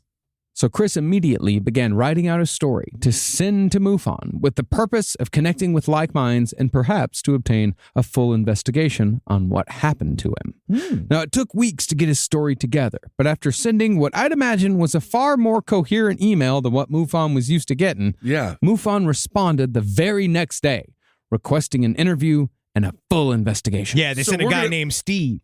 We're going to pretend like MUFON wasn't a dude. No, It's just a guy that gets this. Well, this is actually when How many MUFON was members actually. of MUFON at their peak, do you think? I would probably put it close to 20 to 30,000 Really? across the world. Yeah, because it was across the world. Maybe because it's like, again, it depends on what level. Investigators probably only like between 500 and 1,000, but just straight up like people to like that are in the organization, probably like 30,000. I think at its very peak. But the thing is, what's so hard as an investigator is that you arrive, right? Obviously, you got the lanyard, and everyone's impressed. You're Everyone's- official. yeah, and the bowing worst, down. truly, the hardest part. Right. All the There's girls these bake fucking their wives, best pies to dude. see if they can try to marry you. You know how many times? Because Steve rolls in, he asks you about your orbs. You know what I mean? You're like, ooh, Steve. And he's just like, yeah, I'm going to have to take a look at the telemetry of your orbs in a private session. And then she's just like, yeah, Steve, I guess I can show you some orbs in this back house of mine. MUFON My husband won't be home for over 15 minutes. I bet you'll have plenty of time. Plenty of time. Yeah, more than, Plenty I mean, of what are we time. going to do with the other 13 I minutes? can't seem to fit my protractor in your vagina. Yeah, more like MUFON this dick. Yeah, Yeah, fuck yeah, MUFON, Triple X, yeah. This ain't MUFON. This ain't Yeah. MUFON. This ain't It certainly is not MUFON. If there's a lot of sex happening. It's certainly no fun. Now, Yvonne wasn't so sold on bringing a bunch of UFO weirdos into their life, so Chris initially declined after his wife said no. Okay. But later that month, as Yvonne and their 4 children were driving home from church, a cone-shaped, color-shifting UFO appeared before them and hovered in front of their car. Yvonne was therefore sold on the whole thing, and after she told Chris what she'd seen, she relaxed into what Chris called a, quote, helpless acceptance. Which I think is a perfect way to describe what a lot of these people seem to kind of convey after they have an intense UFO experience. Yeah, like What are you now gonna do? I have to deal with it. Yeah. Now, MUFON was extraordinarily interested in Chris's story, and they kept calling to sell him on the idea of an investigation. But even though Yvonne was finally on his side, Chris was worried that a MUFON investigation might end their marriage for good. Yeah. Right. I could. Yeah. Legitimate fear. Oh, yeah.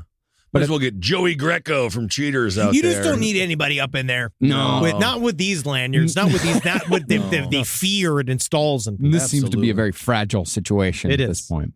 But at the same time, Chris also felt that MUFON might be the only way forward to come to terms with what happened, as he put it. Wow. And he thought that maybe having some sort of official process that might give some structure and some sense to his experiences. And just somebody else to say, you know what, buddy? It's possible. It's possible. In keeping with the theme, though, MUFON only made things worse. Yeah. Great. Good. Thank you, MUFON. Now, MUFON sent out an investigator named Steve. Hi. I don't like that name for an investigator. Hi. No, Steve's the captain of the quarterback team. But then what, you would want my name to be something else? I want a John. I'm John. John sounds like a guy I John's believe in. good. I go with a Lloyd.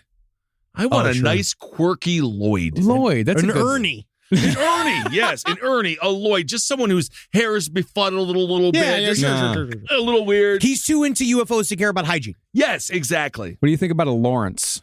That works. It works. I'm fine with Larry. I would see the little glasses much more of a of an education type background. I want a smart Larry, not a leisure shoot Larry. Yeah, absolutely. Number one thing we do know for a fact, can't be Italian. No. Now, I don't know why. Absolutely not. No, I don't want. Too many hands. Yeah. Now, Steve was sent out to Chris's place in Fayetteville to begin the interview process. But once Steve interviewed Yvonne, he found that she had actually experienced far more high strangeness than what she'd even told her own family. She said that she'd had her own experience with orbs and shadow people in her kitchen the previous Christmas, but had kept the entire experience to herself because she didn't want to further traumatize her son. Yeah. This, however, had little bearing on how the Bledsoes would soon be portrayed. Yeah, they got him good. Now, as I said, MUFON had a show cooking on the Discovery Channel called UFOs Over! It's the dumbest title ever, but okay. And there's an exclamation point at the end of it. UFOs over! Okay, great. And they wanted to use the Fayetteville incident as the pilot episode. Yeah. Now, Yvonne, of course, didn't want to participate, but Steve from MUFON suggested that they could have their faces blurred and their voices distorted for anonymity's sake. Okay. Unfortunately, though, the executives involved at the Discovery Channel didn't believe Chris's story, and their perspective won out in the end. Oh, or, no. quote unquote, Quote, their unquote. perspective. Yeah, may not be, maybe, may not be. Definitely blamed on the executives. Yes. So it sounds like they got roasted. Yes. Chris was portrayed as a hoaxer, but that wasn't even the worst part. Because, it's a town of 200,000, but it's not like there were a ton of people in Fayetteville having UFO experiences. There was no flap here, in other words. Yes. And the episode itself was called The Fayetteville Incident. So everybody knew who the fuck it was that they were talking yeah, about. and everybody in Fayetteville So they did blur watched their... it. I see. Yeah, they blurred it, but it's just like, no, we know who you are. Yeah. Right. Yeah, it's not Because especially as soon as you cut to him going, and then I saw the orbs. You They're like, know. even yeah, if it's that's distorted, the fucking Chris. case and the Bledsoes, they're already known. Yeah. Sounds like Chris, yeah. Yeah, they were already kind of known as local characters. Right. Everyone knows this story already. So the blurring of the faces and the distorting of the voices didn't do anything to hide the Bledsoes' identities. And the program, in fact, only gave people more ammunition to mock them. Oh. Meanwhile, the Bledsoe family seemed haunted both by the memories of what had happened and by seemingly paranormal entities. Although it could also be that this entire family was simply having a collective psychological breakdown. If the UFOs were real, which I still am going to hold out and say yes, I could see why it could shatter the very fabric of your reality. But haven't we learned that humans are the true evil in all of this? Yes, because the phenomena is neutral, dog. Mhm. Yeah. Everyone had horrific nightmares every night. Junior ran away twice. Oh. Made it all the way to California one time. Oh, shit. Yeah, And then ran out of money immediately. And they had to send him money to come back. yeah. Yeah. And Yvonne got so spooked one night after supposedly seeing shadow men in their backyard that she ran through a bunch of wrought iron outdoor furniture and gashed up her legs. Yeah, they're all fucked up. Now, these shadow people only appeared at night at first, but soon they started seeing them during the day. They said they were translucent. Yeah, And like Predator. Yeah. And the Bledsoes once claimed to see an 8-foot-tall translucent figure in the yard. And an old truck from the 1960s, the particularly loud kind, once drove down their driveway making no sound whatsoever. The sound is thinner here. Whoa. What's that from? I said it. No. You just said it. I'll give you. You want some movie quotes? I like it. That was a pretty good one. Don't go down that road now. You don't want to go down that road. But just when things were starting to calm down, the Discovery Channel re-aired UFOs over Earth! in spring of 2010. The These ridicule producers are fucking assholes. Technically, they're just hunting for residuals. I know. Well, they don't know. They don't know. They don't fucking know it's destroying this bumpkin's life. They have no clue. It's some fucking program director at Discovery Channel trying to fill a 3-hour block and say, like, I'm saying the executives that change the narrative. Oh, yeah, of it's course. also from a perspective of a consumer. I want it to be real. I don't want it to be debunked. Have fun with it. Yeah. Well, and then how the many executives were wrong. But how many times have we been explicitly asked for a comedy? I know. Fucking true crime / paranormal show, and then we shoot a fucking thing that has been explicitly asked for, and then you give it to an executive, and they're like, "What are all these jokes?" But you want to know? You know that how you know how many times we have done that as men? If you want to feel better, most of those people are now unemployed. that's true. I actually think the executives are doing great. Okay. Well, the ridicule returned worse than ever, and the nightmares grew in strength. But then, after years of what was nothing but bad weirdness, Chris claimed to have been given a reprieve. And here's where shit takes a massive left turn into something beyond a UFO encounter or paranormal experience. It becomes something much more religious. Yes. Okay. From the years 2007 to 2012, his life was an absolute total fucking nightmare. Yeah. Everything fell apart. But I am going to say it didn't get better. Even when it quote unquote got better. I will say maybe he needs a little religion. I don't know. Maybe some kind of He had religion. Yeah, He maybe did. he needs something has to change. Well, Chris claimed to have been visited by an angelic being that he called the Lady. The lady. Who told him that all of his trials and tribulations were merely prelude to his ultimate purpose. Always. He also gave him a little chihuahua creature that had no head, and it was all prickly. Chihuahua, and I come from Mexico. It's very funny. You got to check out the Chihuahua songs. He gave him this like. I'm no bigger than a toe. You can put me in a cup. You can put me in a bag. You can put me in a shoe. I'm a cha-cha-cha-chihuahua. God. That's just some of the lyrics, but Just to be in there. It's not really perfect lyrics, Just but to be in that life. yeah. But no, he gave bigger than a cup. That's true. That's what they say. Anyway, go on, continue. This creature gave him it woke him up and going, "Arise!" And this creature gave him a chihuahua. It was this creature. It was a shape of a small chihuahua without a head or a tail, and it prickling It's a fur. lump. It It's a squirmed. It was like it had no limbs or whatever, back and forth. And they said like he was just like, "I don't want this. I don't want it," because they had quills of a hedgehog. He kept hurting his hands, and he was just like, "I don't want it." And they're like, "No, pick it up. Pick it up, keep it, pick it up."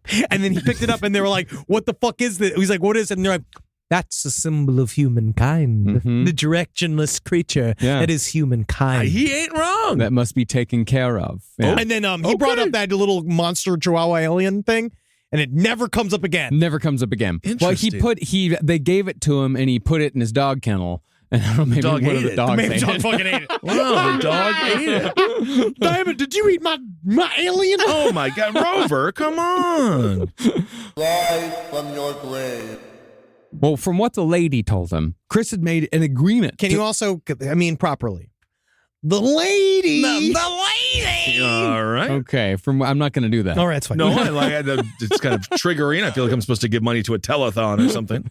Well, the lady told him that Chris had made an agreement to spread the word of love and oneness around the world. And the lady said that agreement must be kept. I don't know why. Well, because he said he was been trying to take pictures of it. He's been trying to take pictures of the phenomena. He's seeing orbs. And he said the main issue is that he went to go take pictures and they would all disappear. And the lady promised him that if you do what we ask of you, very you'll be feminine able voice, to take as many pictures of us as you want. And he was just like, Yeah. that is incredible. Well, that's You great. know, most women are a pile of circles. Well, I suppose. So she also said that everything that had happened to Chris and his family, the orbs, the lights, the nightmares, the shadow men, That'd been all her. That's me. She'd done all that. I did it. Why'd you do that? They were all doing her bidding. To fuck with you. Thank you. She told Chris that he had to keep talking about his encounters loudly and often, and if he did so, the lady would protect him, and that he'd be told everything in time. And she also told him, as Henry said, that they would eventually allow him to take pictures and film the orbs. And if you look at his YouTube page, He can now. he can now. He does it all the time. Okay. And he says, thank you to the lady. We showed the video again on the stream, and that was an orb. I just don't know why it was Chris Bledsoe out of everyone on earth. What do you He's mean? the man that's Why tasked was with it getting... Mary and Joseph? A simple man, a simple man. But they seem to have their shit together. No, they didn't. No, I They mean, didn't even have a fucking house. She was 9 months pregnant. She was homeless. I It's thought they- allegorical. No, I thought they were just like on the road and shit. You think people on the road have their lives together? yeah. They're What either, are you talking about? They're jugglers, juggalos, Comedians? Rock stars?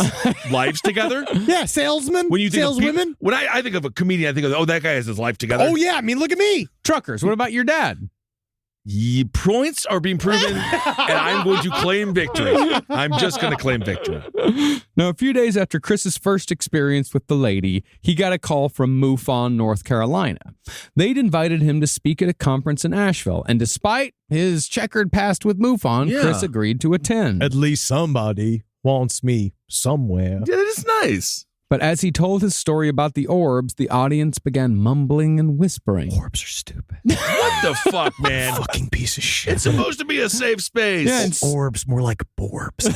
Orbs, that's real clever there, Peggy. they started heckling him. yeah. They started just fucking full on heckling him. Oh, he suck. can't. Honestly, he can't deal with that. No. Suddenly, Chris found himself talking about his new experiences, about how, quote unquote, this lady had just appeared and told him all sorts of important shit that everyone needed to hear. He was freestyling. He was freestyling. Oh, no. He then just blurted out that there was going to be a 6.8 magnitude earthquake in Baja, California on September 23rd, 2012. And then in fall of that year, the elections in New York would be disrupted. Yep. And? Now, of course, the earthquake did not happen. No. But the New York prediction was not far off. It was A- not far off. Wait, he predicted a contentious political election? No, listen. no. Listen to this, Ben. Now, the 2012 race, that went off without a hitch. I mean, the one he said. The one he but- said. But Was that But- Patterson had to take over? when it came to the New York City mayoral elections of 2013, I got two words for you.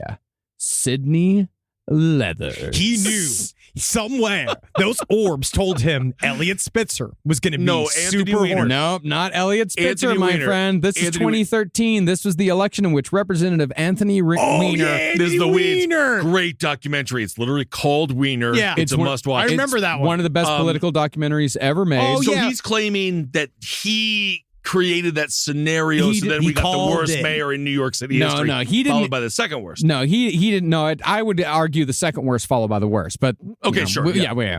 But 2013, that was the election in which Representative Anthony Weiner, front runner for mayor that year, was exposed as a sexting cheater going under the name Carlos Danger. Yes. His sextee, Sidney Leathers. This was his comeback, by the way. yeah. And Sidney Leathers, by the way, that was her real name. Whoa. And Yeah. she had a small art. She would do a weekly article, a weekly post in the New York Post Yeah. about love and relationships. Yeah, and she's sexy and fun. Yeah.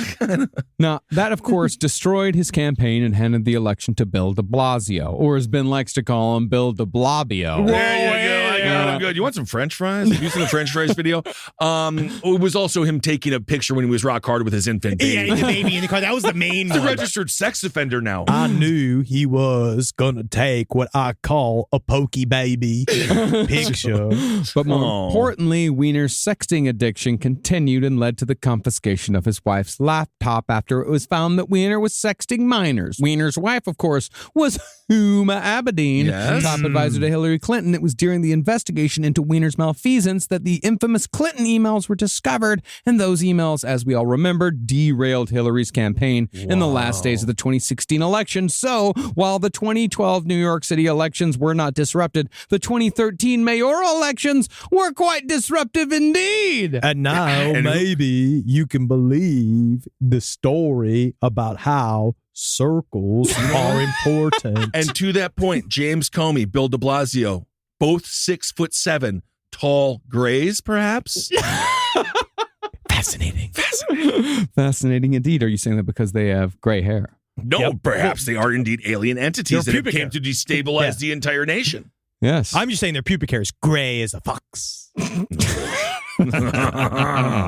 No, he did not specifically take credit for, nor did he specifically predict any of this. You I'm extrapolated. I'm saying He's You extrapolating. I'm He saying made that up. I'm extrapolating and saying it's interesting. See, I know. Is it not? It is. Now, it's around the time that Chris made these two predictions that he pivoted when it came to what he thought the orbs and the lady really were. And oddly, this pivot came as a result of MUFON. Through friends at MUFON, Chris was put into contact with a professor of religious studies at UNC Wilmington named Diana Pasolka. Using the fact that popular depictions of robed winged angels have nothing in common with the Bible's actual description of angels, this tenured professor told Chris that he had not been seeing UFOs at all over the years, but rather angels in their true form. Is this fucking hanging out with like Marianne Williamson? She'll punch your window out. Oh, you're seeing an angel out there. No, right there. That's an angel. It's just so funny that like studying the paranormal is considered out of bounds for the education system, but they're just like, religion, have all at it. You can count an angel on the head of a pin or whatever garbage, and you're just being like, you went to 9 years of school for this. I mean, the study of religion is also the study of history. Yes, but when of you start course. telling a man that you're seeing angels, that's when it kind of dips into maybe you shouldn't be tenured. But in she was some ways, tenured. again, as we talked. Oh my goodness, we have a great episode coming up for you all, very in the near future. Here, I don't want to spoil it. But when you talk about history, you can look through many lenses. Oh yes. Now, Chris immediately believed this assertion, not least because it made everything a lot less frightening. It seemed to everything sort of made a little bit more sense. He could in a religious so he liked the angel He loved the angel because it fit into the box. Yes. That he had in his head that it was already there. Okay. But the most positive effect was that Chris's son Junior also found comfort because it fit into his box, into his understanding of the world. Now, Chris and Diana, the biblical scholar, compared Chris's encounters to her own research, where Diana found parallels between Chris's life and those of medieval saints and mystics. But more important than their academic collaboration was the fact that Diana had connections in Hollywood. And she figured that his story would make a great movie. Good Lord, every predator of every kind surrounding them immediately. Yeah. Seriously. But here's what's interesting. She did not have bullshit connections. No. She actually knew Chad and Carrie Hayes, the men who wrote the screenplay that introduced the world's first Christian superheroes. They wrote The Conjuring. Which is there's a companion piece to The Conjuring. It makes a lot of sense. I thought about it like that, but yeah, Conjuring's It is. great. I love They're that religious superheroes. Yeah. Okay, cool. See, since The Conjuring had done so much to change popular opinion about evil spirits and such, elevating Ed and Lorraine Warren to dangerous heights of respectability that they do not deserve. And not even respectability, also physical attractiveness. Well, that is true. And Patrick Wilson is supposed to be Ed Warren. It's incredible. I will say, the old Chris Bledsoe, oftentimes he does describe himself as like, I started to fashion a mustache, and a lot of people said when they stopped me, I look like a young Mike Ditka. Young Mike Ditka. And he said that like bragging. Oh, good for him. I mean, they said young. Yeah. I'm not trying to be mean here, but the picture I saw of him when you were watching the YouTube, he looks like an old Henry Lee Lucas. He's just not looking good. He's not looking good at all. But he's gone through a lot. But this is a picture of young Mike Ditka. Look at this. This is Mike Ditka. I mean, honestly, not that bad. I mean, if you like a ham-based man. A lot of people do, thank God. Well, this woman figured, this religious scholar, she figured that the Hayes brothers could do the same thing in changing people's conceptions of UFOs into something more Christian, just like, they changed popular conceptions about evil spirits. Now, Chris decided to prey on it, but since he didn't receive a sign, he declined to work on the screenplay, working title Seraphim. Oh. But soon after he said no, the oak tree on his property spontaneously burst into flames. Yeah. That's cool. His agent did that. Yeah, probably. Don't mess with Hollywood. No accelerant was found, and there was no evidence of lightning. So Chris took this as a definite sign. Work on the movie. Make the movie. The flaming bush. I mean, this guy, he's living the biblical life. He is. So Diana and Chris worked up a spec script that was sent to the Hayes brothers. Written by Chris Bledsoe and a theological professor. And they had a meeting with the screenwriters. Chris felt it went pretty good. It went well. They gave me water. I mean, you always feel they go fairly well. You for the know, most I part. will say is, three men who have been in a lot of meetings don't ever think that it went well. It doesn't. It doesn't. Because it never does. No, they seem because to- if it does, you find out that day. Yeah. It's immediately you find out. Yeah, they seem to really hate us, loathe us almost. Yeah. Absolutely. We ended up arguing with them. Yeah. I have yelled. I did just recently say, I don't need this. Yeah. To someone, yeah. The project never got off the ground, and Seraphim moved to the reject pile. Oh. But when it came to connections, Chris Bledsoe's most impressive were not within Hollywood, but within the government itself. And this shit is real. That's cool. Around 2015, Chris became connected to the CIA after he foiled a bona fide assassination plot of a world leader. I have no fucking clue if this is remotely real, but he does have strange connections. He does have connections to the CIA. The assassination plot, not sure. I don't know. Jim Semivan, who was the CIA dude, he was the director of operations. He got fully involved with Chris Bledsoe for some reason. Same thing with John Alexander, was the guy that was in charge of the program that would then be going The Men Who Stare at Ghosts. We talked a little bit about this. Like the U.S. sponsored search for remote viewing technology. Like, how do we make it for us? How do we do it in a predictable way? But these guys got involved with Chris Bledsoe. They heard his story. I think they commiserated with the fear of it mixed with the interest in the topic. But I start to kind of get into this area where, like, was this man experimented on by the government? Like, was this man literally he had some weird relationship with these orbs? We now know, no matter what you think about these recent whistleblower allegations, the government put real money into figuring out some of this horseshit. So when they look at this guy that they might have gotten an accidental connect to, all of a sudden he's saying, I can control these orbs. They go to it. Both Jim Semivan and John Alexander had full-on visitations at Chris Bledsoe's property. They saw UFOs in the sky that Chris Bledsoe say we're going to show up. And they maybe they think in some way he can control, he has some kind of communication with these orbs. Yeah. And so it's interesting to them. And if you're the government, there's no harm, no foul. No one, worst case, no one believes them. Oh yeah, and no one So believes the Jim Semivan or John Alexander. They're all professional mystery men. Right. So, Yeah.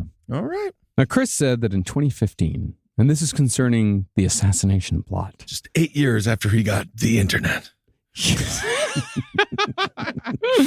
He and an unnamed ufologist were standing near the oak tree that had spontaneously burst into flames. Name's Steve. Yeah, just hanging out by the old burnt down oak tree. Suddenly, from the tree came the disembodied voice of one of Junior's friends who happened to be dead. He was dead. Dude. Happened to be dead. Yeah. The voice said, Pope, danger, heads up, danger, Pope, Warden Pope, Philadelphia.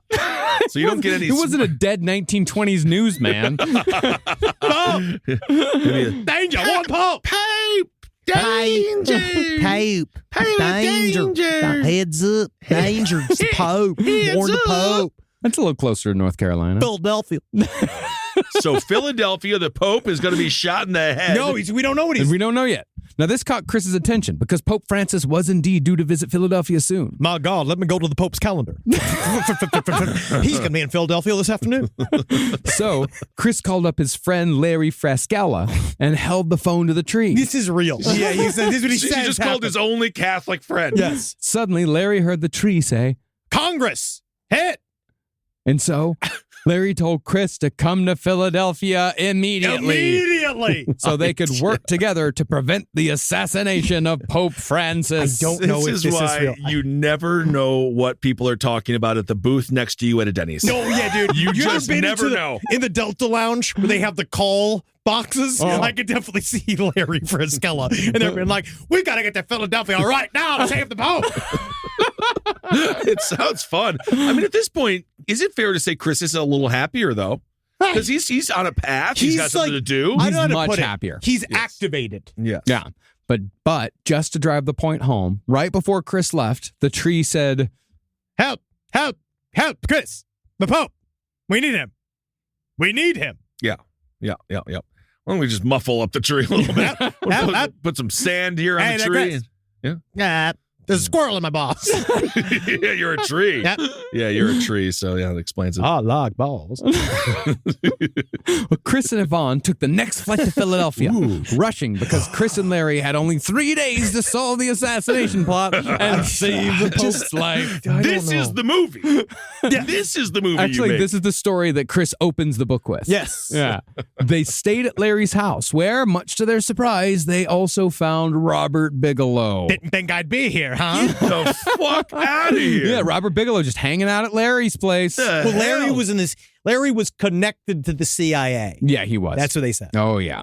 But in the end, it seemed like all it took to save the Pope was a call from Larry to his connections in the CIA. So this is what they literally thought happened, is that he called the Pope. The No. CIA. Well, he called the CIA. Yeah. CIA Who called the Pope. And then they... Or the Pope's men. It's possible. His All the Pope's secretary. men. Yeah, sure. Possible. And then they changed the Pope's itinerary in Philadelphia. I mean, that's what got Reagan shot. They just put his itinerary there in the public. You can know exactly where he was. So maybe that did happen. Maybe it did happen. I don't know. Just the idea that they all went, That's the most plausible thing yet, though. But can you imagine them take a stepping different like, street? But Papa Franco, we have to come. Larry and Chris just called and said there's problems in Philadelphia. No, the CIA just called. Well, they did. Well, from what Chris said, they tightened up security and the assassination plot was supposedly prevented. And then they say that they, quote unquote, arrested a guy later on who was supposedly planning, because then he went, the guy, Larry, he's just like, oh, the CIA, we have to warn the CIA. Yeah. But then he called his buddy John Alexander, the remote viewing guy from the United States government, who then put Chris into a remote viewing process where he talked him back, and he was just like, all right, I'm seeing water, boat ramp. And so they had to go and find out, like, it was going to happen on a boat ramp, and they're like, he's not coming by boat, he's coming by plane, it's the Pope. And then the other guy Francis, say like water, or say what? Yeah, he was waves? like waves. Oh yeah, because then the guy, he's like, John Alexander was like, all right, let me double check this with one of my psychics. So then they called another psychic up on the phone, put him on speakerphone, ran the same remote viewing exercises with the other psychic via phone. Okay. And the other guy was like, yeah, waves. Seeing waves. Boat ramps, waves, it all checks out. And how did that help? We don't know, because the assassination never happened. What if the people that were going to assassinate the Pope were coming via water? Interesting. Philadelphia That's possible. is on the water. It could have been On the water. birds that could have gotten inside of the engines of the Pope's plane. Absolutely. And don't forget, Owls. could be owls. Absolutely. And Balls. Pope Francis, very controversial. A lot of people thought he was loosening up the Catholic Church, being more open-minded. And guess what? He didn't. Well, you know, There's a lot of talking. Yeah, he's a piece of shit. there's only so much you can do. I mean, Yeah. But it was through this adventure that Chris became friends with Jim Semivan, Yeah. the CIA operative.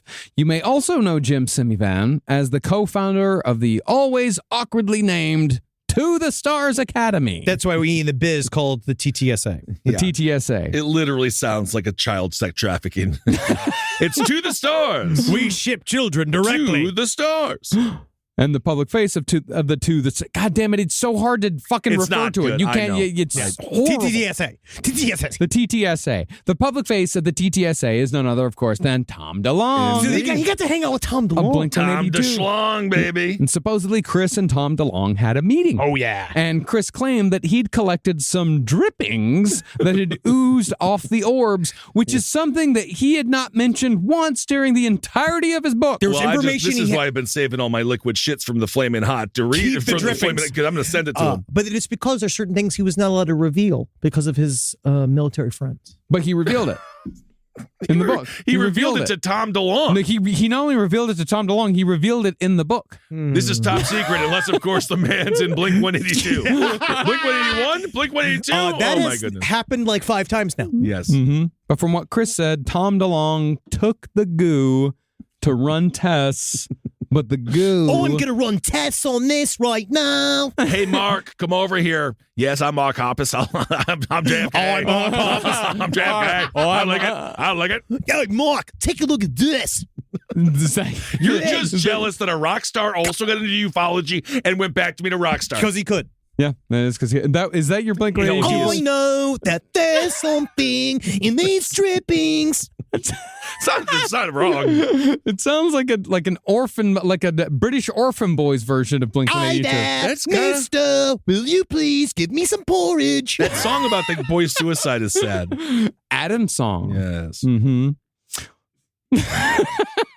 Completely off the rails. This episode's like way longer than I thought it was going to be. Yeah. Goo never returned. Oh, wow. I can't believe it. Yeah, Tom DeLonge never returned the goo. The Honestly, key is come on. never return that goo. Thank you, Tom. But apparently it was classified.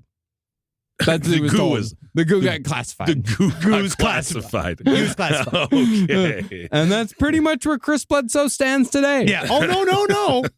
No, because he is posting videos. Yeah, He's showing his orbs. Yeah. And he did his best to warn us about COVID. he did. Great. He had some apocalyptic visions in Easter 2019, and he said, like, there's a plague a-coming. Well, he went Honestly, straight that's to incredible. He went straight to Coast to Coast Ham. And that's what he says in his interviews. It's like, and I tried to get the word out. I went on several YouTube specials to tell the world about COVID-19. I'm going to start following him just in case. You never know. You never know. God works in mysterious ways Every day. and uses strange messengers. He does. In the end, though, Chris Bledsoe seems to be another man who had a highly compelling UFO experience, but mussed it up with grandiose notions of saving the world and embellished stories of foiling assassination attempts on world leaders. But on the other hand, Yes, indeed. from what we know about alien encounters, a large percentage of abductees say that their alien abductors send them off with a mission to spread a message of love and peace, but most don't actually do anything about it. Therefore, if you can say anything about Chris Bledsoe, it's that he, at the very least, puts his money where his mouth is when it comes to fulfilling the mission he was supposedly given during his alleged alien experience. I'm going to say, after this entire fantastic journey, I've come to respect Mr. Bledsoe. In many ways, I do. I think he's been Yes. through a lot. And, he's like, and I guess they say You're still going to do it like that, though. in the end, I just said I respect him, and you made him dumber. in the You did a end, dumber I impression. did it all For the for the nookie. circles. For the circle. I thought you were There going we to say go. you Very good. didn't do it all for the nookie. No, he didn't. No, he didn't. No, Oh, yeah, a also- matter of fact, my nookie levels have significantly decreased. No decrease. Yeah, well, that happens. All right. Well, that was actually very interesting. So That was thank you very guys interesting. exposing recent UFO. It's out there. Theory, and of course, again, his YouTube page is active. It's out there. And, Compelling orbs. There's some compelling orbs. There there. are very And I compelling am a connoisseur of compelling orbs. Yes, I do think one of the videos that you showed again on the stream was a fly. Another one was, I think it was just a woman's probably boob. You're being ignorant. But there were a couple. You're being ignorant. There were a few though that you do have to say, what is that? Yep. That's what I do every day. Absolutely. It's the first thing I say as soon as I wake up. What is that? That's a hernia. Guys, That's a hernia, my friend. we got one more episode next week that we're going to do. We're keeping it light just because we're going into a little bit of vacation. We're going on vacation because we do it every summer. We We're still gonna take a got summer. content We coming. got honestly an extremely special episode is going to be coming out during our break. So you're not getting a break from us. We're getting a break from us. Yes. From us. It's going to end with a great lesson about why drinking and driving is dangerous. Yes, it's true. Special episode. Special episode. Don't do drugs. Don't. Jesse Spano. She's so excited and she just can't hide it. But Absolutely. guys, check us out at November 4th at the Palace Theater for Last Podcast on the Left Live. We're doing the Mamma Mia Here We Go Again tour for one last time. Is November Come next check it- month? No. October. Today's September. No, actually, It's no, October. September's the What- next what month. is today? We're a long ways Okay, from good. November. I was just like, we got time. No, we got time. I've been thinking about some of the jokes again. It's a very funny show. I was. remember It is. distantly. It is. It is. Yes, It it is. is. We're still living in the tour for 3 years. Oh, yeah. Been living in this tour. And then also, come and check us out. The entire Last Podcast Network, it's going to be in San Diego at the Yes. Balboa on October 20th. Come check it out. We're gonna yell, we're gonna laugh, and more importantly, we're gonna learn. We are going to learn. Thank you all so much for supporting everything that we do here on the Last Podcast Network. Marcus, did you have anything? Actually, I do. Oh. A friend of mine, one of my oldest friends, works over at Grindr. Grindr, if the employees are trying. Grindr? Grindr, yeah. Yeah. The gay sex app. Yes, that's what I thought. Okay, I was making sure. Good. Yeah, the people over at Grindr are trying to unionize right now, and the brass at Grindr are using some bullshit union-busting methods right now. Okay. Giving everyone like 2 weeks to relocate across the country, or else they're going to get fired because they don't want to do remote work. They're doing Remember when the Onion did that? They're doing some that worked out great. Doing some real bullshit union-busting techniques. So if you want to support Grindr workers, if you want to support workers in general, if you want to support unions, because in the new tech age, unions are absolutely necessary for all you people out there.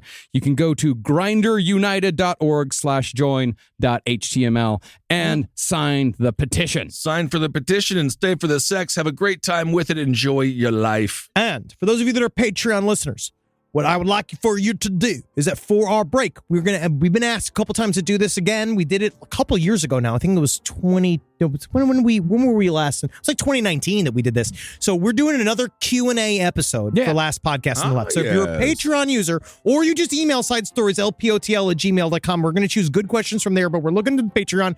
Ask us anything. The one thing I would really say is that we've covered our origin story in the last one. So like, what's something else? Yeah. Let us know what you want. Yeah, you guys know how we all met. Yeah, Ask about our process. All that kind I'm of shit. not sure We're what down. questions they could possibly have. We're open books. Open books. Yeah.